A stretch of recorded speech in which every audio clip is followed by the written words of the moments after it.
Well, it has been a sore point for years now. The trouble that spills out of the bars in Fredericton's downtown bar district, otherwise known as the Tannery. Early mornings after last call, the crowds jam together in the courtyard outside, and you can almost bet on this particular scenario taking place. Some drunk takes a swing at some other drunk, or some guy says something or looks at someone else's girlfriend, and then, well, you know what happens then. Now, the city has tried surveillance cameras to discourage the troublemakers. Downtown Fredericton Inc. put on free buses to get people out of the area faster, but that didn't last.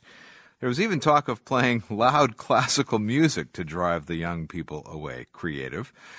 And now, something completely different, a street closure.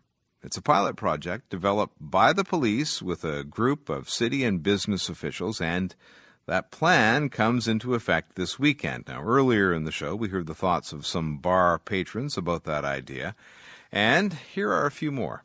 Hi, I'm Erica Pino. I think that's a good idea, but it's going to be a little annoying for people who like to go downtown at night, and if someone's picking someone up, it's going to be harder to get there. I just think it's going to cause more drunk people, like, all over the streets, not just in that little area. There's always fights there every night after the bar, and the cops don't get there until it's usually really intense, so people do get hurt a lot down there. Okay, my name is Rizwanul Haq, and I'm owner of Sherry's restaurant beside Capitol and dormitory, and I'm in the Tannery side too. I think this is a very good idea because every night, Saturday, Friday nights, lot of fight here. And when you have to go outside, these people don't move even. They start to scream, they're cursing and all this stuff, but not everybody. Some, people, they do. Oh, yes, of course. I saw many fights. Oh, yes, I saw in front of me because a lot of people fight each other for nothing. I think it will be the difference is this, they want to split the people. And I think it will be less crime, and I think the police will be in the middle of the Tannery, and then they know what's going on, and I think it will be more control for the police and less crime and less fight. Now, those were some local opinions on the closure of a portion of King Street to vehicle traffic on Friday and Saturday nights. And joining me now in the studio to tell us about the plan are Constable Ralph Curry from the Fredericton Police Force and Bruce McCormick, the General Manager of Downtown Fredericton, Inc. Good morning to you both. Good morning, Terry. Okay, explain to me how preventing cars from going on that section of King Street is going to result in fewer drunks duking it out when the bars close. Well, a huge thing, Terry, is the safety factor, as it's been. With the traffic on the streets and people flowing off the sidewalk, it's always been recognized as a huge safety factor. And I know the police officers that work down there continually request people to get up off the street and onto the sidewalk, but people are anxious to get their cabs and their modes of transportation, and so it's been a difficult challenge. And I think for that aspect of it, it's going to be much, much better. We don't anticipate the same amount of crowds going to the other blocks and culminating on the street as they have in that particular block. Okay, so closure of King Street Friday and Saturday night is going to prevent collisions between drunks staggering on the street in cars. But is it really going to do anything to stop them picking fights with each other? Well, I have, and I think Bruce is going to probably comment on it, but I know just from the reality sense of myself being down there on numerous occasions and working, it's going to give an opportunity or provide an opportunity for people to not gather in culminated areas such as the Tannery or outside one of the particular bars on King Street. And it's going to get people spread out more, people waiting for transportation, be it by taxi or someone picking them up. They're going to be leaving that area in smaller numbers and going to other blocks, be it on the east side or the west side of that particular block. So I think it's going to make a huge difference. How do you know? It's not known, of course, and that's why this is called a pilot project. So it's kind of a wait and see, but it's people involved, including Bruce, had been involved in numerous conversations and examination of the aspect, and it's believed that this is good. There's a good probability that this will work. Okay, on a typical Bruce, I'll appreciate your patience. I'll get to you in just one sec. On a typical Friday night, how many officers would you have? Would the police force have down in the Tannery District on Friday night? Let's say at 12:30.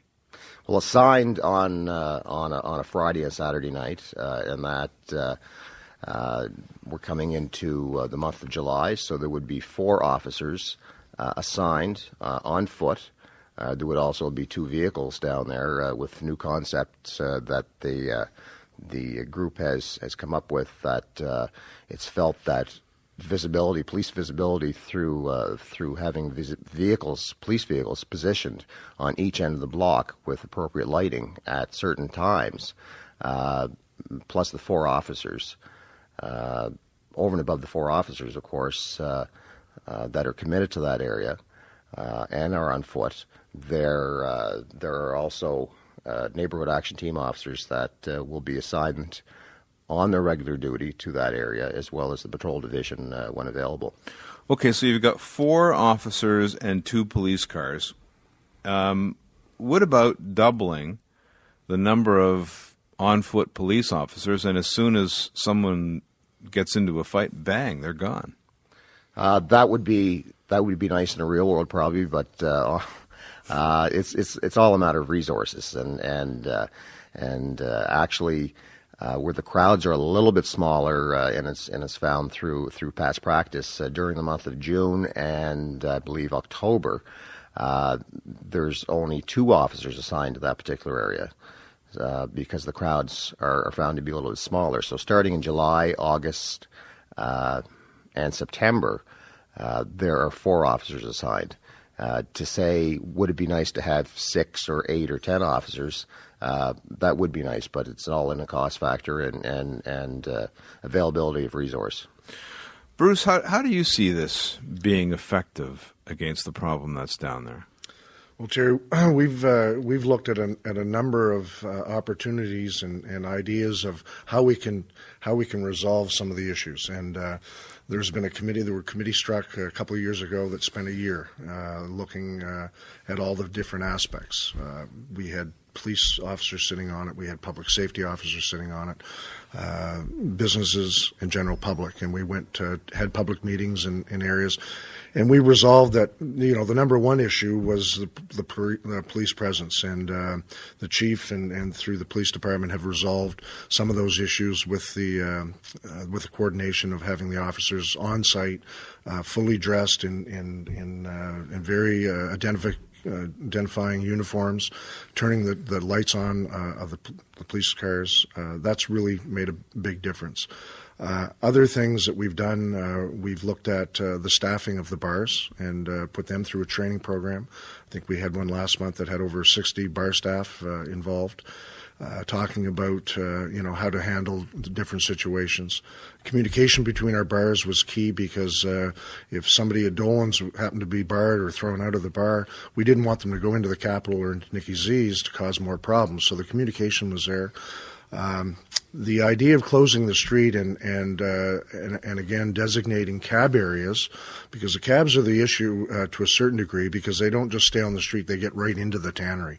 And when you put 3,000 people on the street at 2 o'clock in the morning, it's a sight to behold. And a lot of people in this city really don't realize what that looks like. And you've got the pizza joints, the fish and chip carts that are also trying to do business. It really puts a lot of people in one area for a long time, and we're trying to disperse that crowd. How effective do you think the enforcement is right now? Since the change over the last 2 months, it's been incredible. Every one of the bars, every one of the bars has called Inspector Gary Forward, I think, through Ralph, and talked about what those changes are. They have the public safety officers, we used to call them liquor control guys, going around with the city police in and out of the bars, which is a welcome sight for the bar owners and for the door staff to know that those guys are out and around. They're watching what's happening and seeing what's going on in the bars, and it's really made a big difference. There's been less violations of vandalism, less assaults down in the tannery in the last month. Are we in agreement here at the table that the problem is people are getting drunk and they're going out and they're fighting? No. We're not? No. Okay, what is the problem? That's only a part of the problem. There's another part of that problem where people are coming in that aren't coming from the bars. They're just coming in from away, outside of the downtown area, and looking to fight. And they're not drinking. They're just walking up and looking to pick a fight. And that's what's thrown the whole thing into the mix is a bad situation. Do you agree with that assessment? I would really, and again, with hands-on experience, I've been working at the bar area on numerous occasions over the past years, and I've seen that. And of course, when you talk about is 4 officers enough or 6 officers enough, I think it is. And once the crowd is thinned out, and through my experience, when you see the crowd thinned out, the problems start to dissolve. Numerous occasions I've been down there, and of course the thing is that myself and my colleagues try to watch for when the crowds are all culminated together in 1 or 2 spots is people starting to argue, perhaps because of something that took place inside one of the bars prior to them leaving, or someone just being nudged because of the location and the crowd. So if you can get those people while they're still in the argument mode on the verbal side before things get physical, then that's a great thing. And I've done that numerous times, but you can't be in 2 or 3 places at the same time. And so we feel that by spreading the crowd out and providing the opportunity for them to leave that particular block in smaller groups, it's gonna make a huge difference. But public intoxication is a crime, isn't it? It's under provincial statute. I mean, you can. There's various sections of consuming too much alcohol, and in New Brunswick, it's under the Intoxicated Persons Detention Act. A person can be picked up, but it's just you have to know when to enforce that, and when it requires enforcement. The same as the fighting aspect in the bar. When there's consensual fights at times, the city of Fredericton now has a bylaw which we enforce on a regular basis, and I believe it's a $250 fine. Given to both parties for fighting if they're caught fighting in a public place. So that's been in place now for probably 3 or 4 years, I believe. I'd have to look at the exact date, but that's been a tremendous help as well in reducing the fights. But as Bruce had mentioned, a lot of the problem is people coming into the tannery just to be irritants, I guess. They're coming there looking to beat somebody up. Yeah, that's right. Okay, but the reason I asked the point about the public intoxication is if someone comes out of the bar and they're staggering around in the parking lot, I mean, isn't that the time for the police to say, "You're drunk in a public place. That's a crime. Come with me"? Or is there a problem there with the bar owners? I mean.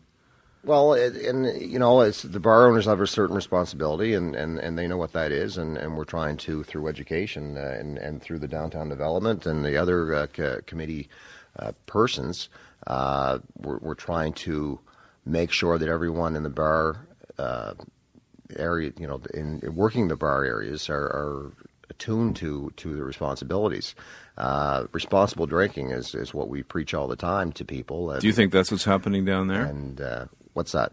Responsible drinking? Well, let me tell you, things have changed, Terry, since we were a lot younger. We used to go out after work on a Friday and be home by 10 o'clock or so. These kids aren't coming downtown till midnight, and probably not till 12:30. So there's a very short gap there for the bars to do any business. But those kids are coming down, and they've already got a skinful. they've been sitting home out on their deck this time of year with friends, and that was part of that problem that committee looked at is how they travel to the downtown. And there's lanes of destruction, they used to call them, through Westmorton, Northumberland areas coming into the downtown where they hadn't finished their beer, and they'd say, "Well, we're going down to the tannery. We'll just take it with us." But there's another issue then. If they're going down loaded, if they're already drunk when they head downtown, isn't there also a law that says you can't serve someone who's intoxicated? Well, and that's one of the things, as Ralph said, responsible drinking and education, and why we've taken the time to really put some effort into the bar staff to make sure that they can recognize who is intoxicated to the point where they shouldn't be served. So right. That's been looked at. The bars are doing a great job through the city police and the inspections with the public safety Department of Public Safety. They're very impressed and have not any problems with any of the bars. So I think we're on the right track. It takes a lot of little things to make it better. It's just not one fix. And with the designated areas on York Street and on Westmoreland for the cabs, the closure from 11 to 4 a.m., we should be able to disperse the crowd. And of course, we've lit up the tannery, so it's nice and bright in there. How will you assess whether or not your pilot project is working? I think that would be a city police call, and Ralph's department will have to look at that and do the stats. Well, Ralph, you're not going to be around to tell us whether it's working because you're out of here, aren't you? Retirement has come, and I will certainly miss working with all the media, of course. And you say that with a straight face too. And well like a little bit of spark on my face, but the year has come to go on and do other things, I guess. What are you going to do with your spare time? Well, it is summertime right now, and I do like boating and camping, so that's probably what we're going to look at on the short-term basis. Long-term, we're not certain. Enjoy your retirement. Thank you. And thanks for coming in this morning. Bruce, thank you for coming in. Thanks, Terry. Bruce McCormick is General Manager of Downtown Fredericton, Inc. Constable Ralph Curry, at least for today anyway, is still speaking for the Fredericton Police Department. The pilot project to improve safety in the downtown bar district begins this Friday and Saturday, and then every weekend after that until Sunday, July the 25th. And we'll check back on Monday to see how this weekend went. But in the meantime, we'd love to hear what you think of the idea. Give us a call, 451-4100, toll-free 1-800-561-4222. Fire off an email. Our email address is infoam, all one word, at fredericton.cbc.ca. Or talk to me on Twitter. My address is the @ SEGUIN CBC.